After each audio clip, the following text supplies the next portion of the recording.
अभी हमारे देश में नई पॉलिसी तैयार हुई है। हमारे डैम, हमारे रिवर, ये रिवर पोर्ट बनेंगे। हमको अगर गुवाहाटी जाना है तो हम ब्रह्मपुत्रा में उतरेंगे, हमको वाराणसी जाना है तो गंगा में उतरेंगे, हमें उदयपुर जाना है तो झील में उतरेंगे, और अब रिवर पोर्ट तैयार होंगे, रात को लाइट लगेगी। ट्रांसपोर्ट से अब वाटर ट्रांसपोर्ट होने वाला है। सर अभी ये टूरिज्म बढ़ाएगा, रोजगार नए निर्माण करेगा। ये एमपीबीएस सी प्लेन है जो एयर स्ट्रिप पे उतरेगा, पानी पे, वहाँ से ऊपर जाएगा, पानी पे उतरेगा, पानी से ऊपर आएगा, एयर स्ट्रिप पे उतरेगा, पानी से पानी पर या पानी से एयर स्ट्रिप पर, एयर स्ट्रिप से पानी पर, पानी से एयर स्ट्रिप पर। अभी जल्दी एक कंपनी है, नाम नहीं लूँगा, वो 100 एमपीबीएस सी प्लेन खरीद रहे हैं और भारत सरकार ने इसमें पॉलिसी भी बनाई है।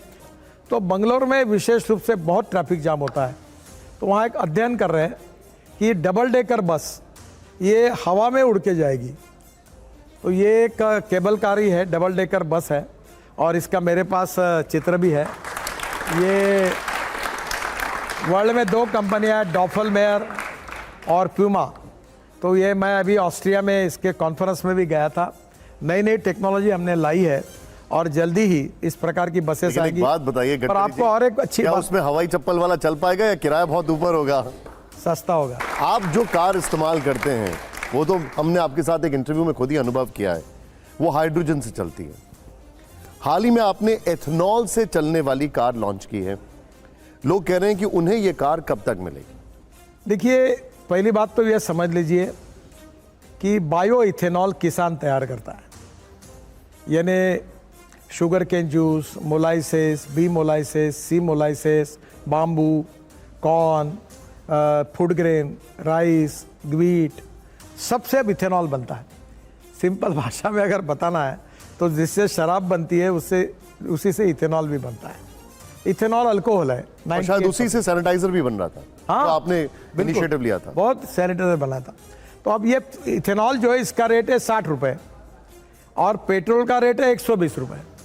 मैंने जो इनोवा गाड़ी टोयोटो की लॉन्च की उसमें 60% लीटर का इथेनॉल उसमें जाएगा और वो गाड़ी 60% बिजली पे तैयार होगी, चालू होगी, और 40% इलेक्ट्रिसिटी, 40% इथेनॉल पे और 60% बिजली पर। तो पेट्रोल का एवरेज रेट के हिसाब से 25 रुपये लीटर पेट्रोल का भाव होगा, इस भाव से एवरेज मिलेगा।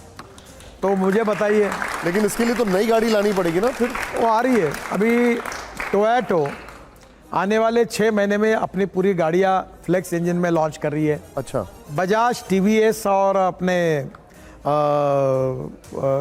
हीरो, तीनों ने 2 व्हीलर फ्लेक्स इंजन पे लाए हैं। फिर ऑटो रिक्शा आई है और धीरे धीरे इथेनॉल के पंप। अभी कॉस्ट कितनी होगी गडकरी जी, और ये कहाँ कहाँ मिलेगा इथेनॉल? अभी नॉर्मल फ्यूल स्टेशन पे ही मिल जाएगा? अभी मेरी बात हुई है पेट्रोलियम मंत्री जी से, इंडियन ऑयल के चेयरमैन से हुई है। अभी वो इथेनॉल के पंप पूना में 3 है, अब वो धीरे धीरे इथेनॉल के पंप खोल रहे हैं। इथेनॉल के पंप पे आप गाड़ी में इथेनॉल भरोगे 60 रुपये लीटर का। प्रदूषण नहीं के बराबर है, ये ग्रीन फ्यूल है, ये किसानों का फ्यूल है, इंपोर्ट सब्सटीट्यूट, कॉस्ट इफेक्टिव और पोल्यूशन फ्री। तो अब वो दिन दूर नहीं है, 6 महीने में गाड़ियाँ मार्केट में आएगी, स्कूटर और मोटरसाइकिल्स आएगी, 2 व्हीलर्स आएंगी, ऑटो रिक्शा आएगी, और इस देश का किसान केवल अन्नदाता नहीं ऊर्जादाता बनेगा, विटामिन दाता बनेगा। और इतना ही नहीं, तो ब्राज़ील में अभी जो अलायंस हुई है अपनी, तो ब्राज़ील में उनके एयरफोर्स के फ्लाइट 22% इथेनॉल एविएशन फ्यूल में डालकर चलते हैं। हमने 2 फ्लाइट, एक स्पाइस जेट की फ्लाइट देहरादून से दिल्ली 50% बायो एविएशन फ्यूल डालकर लाई, और एक विस्तारा की फ्लाइट भी अभी आई है। ये बहुत बड़ा बड़ा। अंशुमन जी सर हमारे हैं, इसी से एक सवाल पूछा जा रहा है। एथेनॉल पे मेरा सवाल है, 2003 में इंडिया में एथेनॉल की पॉलिसी लॉन्च हुई थी। लक्ष्य था कि भारत की पेट्रोल पे इंपोर्ट डिपेंडेंसी कम की जाएगी। 2003 में हम इंपोर्ट डिपेंडेंस थे करीब 60%, इस समय हम 89% अपना फ्यूल इंपोर्ट कर रहे हैं। दूसरा लक्ष्य था कि इंडिया में ऑटोमोबाइल पोल्यूशन कम होगा। सारे इंडेसेस बता रहे हैं कि ऑटोमोबाइल पोल्यूशन तब से लगातार बढ़ता चला गया। और तीसरी चीज़ ये थी कि इंडिया के फार्मर्स की इनकम एग्रीकल्चर में खासतौर से शुगर केन में ग्रो होगी। दूसरा पहलू ये है कि जिस प्रोडक्ट से एथेनॉल बनाया जाता है गन्ने से, वो इन्वायरमेंटली ज़्यादा डैमेजिंग है क्योंकि ज़्यादा पानी कंज्यूम करता है। ओवरऑल अगर आप नेट देखें इंडिया की एथेनॉल पॉलिसी का, टेंजिबल गेन क्या है भारत को पिछले सालों में 2003 से अभी तक, इंपोर्ट कम करने के तौर पर, पॉल्यूशन कम करने के तौर पर, या कोई डेटा हमारे पास ऐसा जो बता सके कि एग्जैक्टली किसानों की इनकम इथेनॉल से बढ़ी है?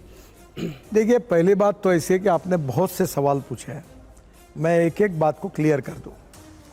पहली बात, ये पानी वाली बात और फूड वर्सेस फ्यूल वाली बात कुछ लोग करती है, पूरी गलत है। मैं वाटर रिसोर्सेस मंत्री था और हमारे देश में पानी की कमी नहीं है। इतने बाढ़ आ रहे हैं, लोगों का नुकसान हो रहा है, हमारे पास पानी के नियोजन की कमी है। मैं वाटर कंजर्वेशन में काम करता हूं। मैं महाराष्ट्र से आया हूं, विदर्भ से, जहाँ 10,000 किसानों ने आत्महत्या की है। दौड़ने वाले पानी को चलने के लिए लगाओ, चलने वाले पानी को रुकने के लिए लगाओ, रुके हुए पानी को जमीन को पीने के लिए लगाओ। गांव का पानी गांव में, खेत का पानी खेत में, घर का पानी घर में। मैं इस पे काम करता हूं, मेरी 4 डिलीट इसी पे हुई। और इसलिए इस देश में पानी का नियोजन करने की आवश्यकता है अभी भी। फिर इलेक्ट्रिक की गाड़ी आ रही है, 5 साल में इलेक्ट्रिक बसेस दिखेगी आपको। एक इलेक्ट्रिक बस चलती है तो 39 रुपीज़ पर किलोमीटर खर्चा आता है नॉन एसी बस का, और एसी बस का खर्चा 41 रुपीज़ पर किलोमीटर आता है, और डीजल का बस का 115 रुपये पर किलोमीटर है। और मैं जो बस चलाऊंगा, ट्रॉली बस, 2 या 3 बसें जोड़ के इलेक्ट्रिक पर, उसका तो खर्चा 30 रुपये पर किलोमीटर आएगा। गडकरी जी, बट सर वो राजगोपालन जी, सर मैं आ रहा हूं, एक मिनट। वो इलेक्ट्रिक तो कोयले से ही आएगी, इलेक्ट्रिक तो कोयले से ही आएगी, क्योंकि ये 90% अच्छा हुआ इंडिया का आप ये सवाल पूछ रहे, अच्छा हुआ। वो आएगी तो कोयले से। मेरी तो बात एक बार- सुन, जवाब सुनो। आप सुन लो। हमारे देश के पावर बास्केट में 39% ग्रीन पावर है, सोलर पावर है, और 2070 तक हम कार्बन न्यूट्रल बनने वाले हैं।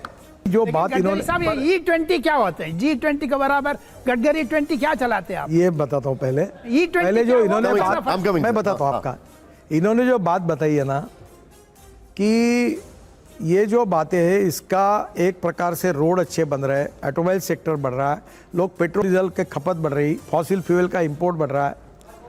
आज आपकी आवश्यकता ये है कि मैंने ये तय किया कि मैं पेट्रोल डीजल के कार में नहीं बैठूंगा, और जिस दिन ये जवान लड़के लड़कियां, हमारी भाई बहनें तय करेंगे कि नहीं, मैं इलेक्ट्रिक स्कूटर लूंगा, इलेक्ट्रिक कार लूंगा, इलेक्ट्रिक बस में घूमूंगा, और ये सरकार में भी होगा, तो धीरे धीरे ये तस्वीर बदल जाएगी।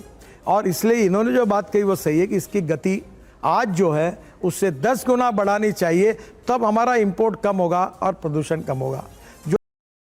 तरक्की न्यूज के साथ बने रहने के लिए आपका धन्यवाद।